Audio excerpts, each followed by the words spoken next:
Right, so the following video you're about to see is me doing a refresh on the Fjr1300 after it's done approximately 90,000 miles, just over. Not been using it much recently just because the weather's been a bit crap. Too many idiots on the road and I just can't be bothered with it, so I've just gone through everything. So that video is me doing that. But you'll see, like with the spring and this Amorite paint, you'll see that it's not gone smooth at all. I mean, this is like 3 months in, and this is purely just waiting for paint to dry or parts to arrive. But I've gone through everything. I'll separate it down into a series of segments and just watch them, yeah, see what you think. This spacer out and just pat round it with grease and wiped off any excess with a kitchen towel. So, job's a good one. I can't install it though because of the other side. Look, I need to try and get a new seal. Only thing I did notice, in the bearing's not actually failed, look. The lip of the seal's gone. So if you look around that inner lip, look, see where it's broke off there, so I'm going to have to try and get another seal if I can. So the numbers say, I wonder if that tells me anything. I'll tell you what, these are fantastic. I've literally done it in about 5 minutes. They make the work an absolute doddle. I bought it from, well, it's Tool Station over here. It'd be called something like Harbour Freight in America. About £5, well, less than that, £3 for a set of these wire wheels. And it's just stripped it, no problem. So yeah, about £3. Perfect just for taking rust off there, lot, and shit. Just clean it up a bit more on bottom, but yeah, great.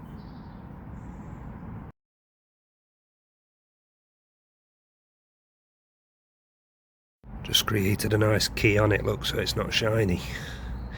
It's down there, I've still got that to do. See up there though, look, it's dull.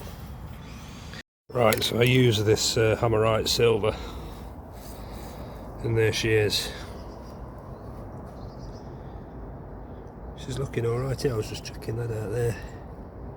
Yeah, just where the spring's corroded a bit at the bottom, but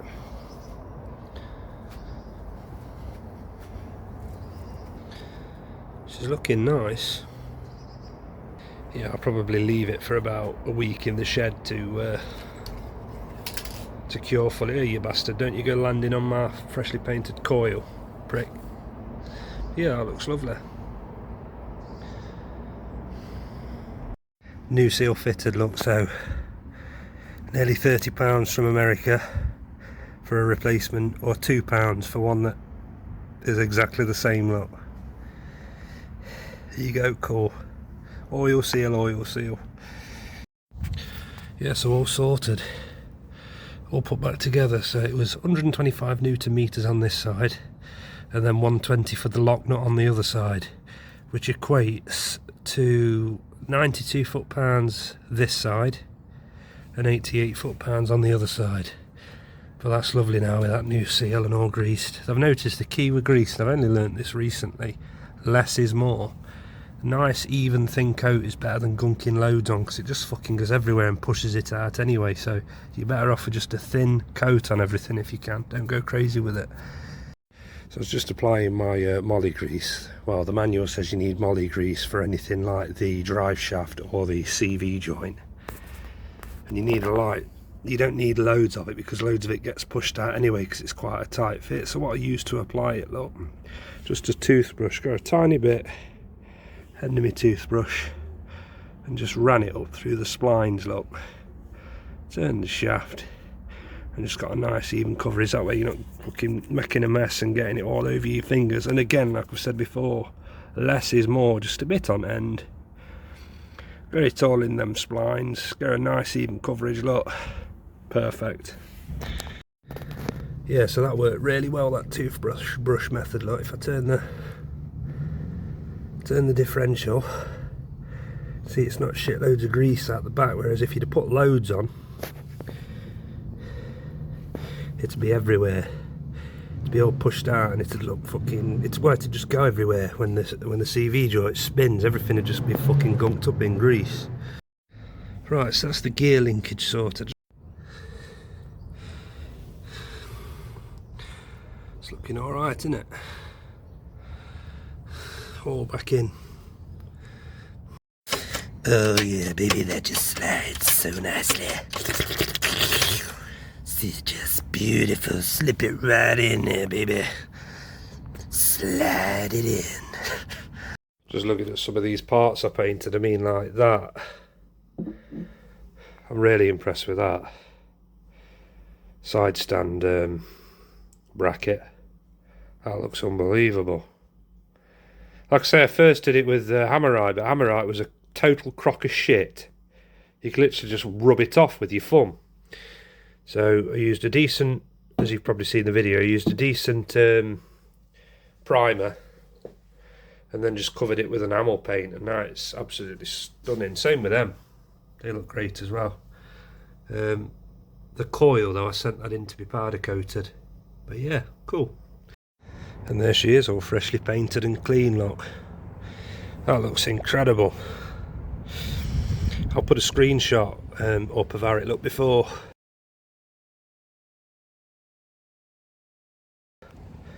But yeah, that's lovely, ready for another 90,000 miles. And there she is, back on. Looking fresh. And operating nice. Right, I just thought to jump in and tell you where we are. So the coil, you'll see that it's gone from silver to blue, and now I'm probably going to get it done another colour. So the first time I did it myself with rattle cans using Hammerite, and it was shit. You've seen, if you've watched the video, you can see where you can just rub it away with your thumb. Second time, I'll put the video on now. Yeah, look, so you can see where like little bits have come away and I've covered it with touch-up paint. I mean, I didn't mind that, but you're trying to set the preload look and bits are just flaking off. After about 6 months it'll be rusty again, so just watch, just look at cash. Banana. I can't use that. Right, I might have to split this video up because it's getting a bit bloody long, this is. So the rear coil, the only job I've outsourced. So the colour went from its original nitron blue, then to silver with the Hammerite that was just terrible. Then I got it powder coated. The powder coat job was shit, was flaking off, and now it's gone to yellow. So the only job that I've outsourced is the one I've struggled with the most, the one where I've paid somebody else to do something for me, but at least it's fitted now. And what I did, look, fitted the spring while it was on the bike, just used some cable ties, look, to hold the coil up so I can put the bottom on, look. It's like a little clip that holds everything in place, so I was able to do that while it was on the bike, so that's handy. It's only took me 2 minutes to do, easy. And there's my caliper painted. I'll tell you what, that looks absolutely amazing.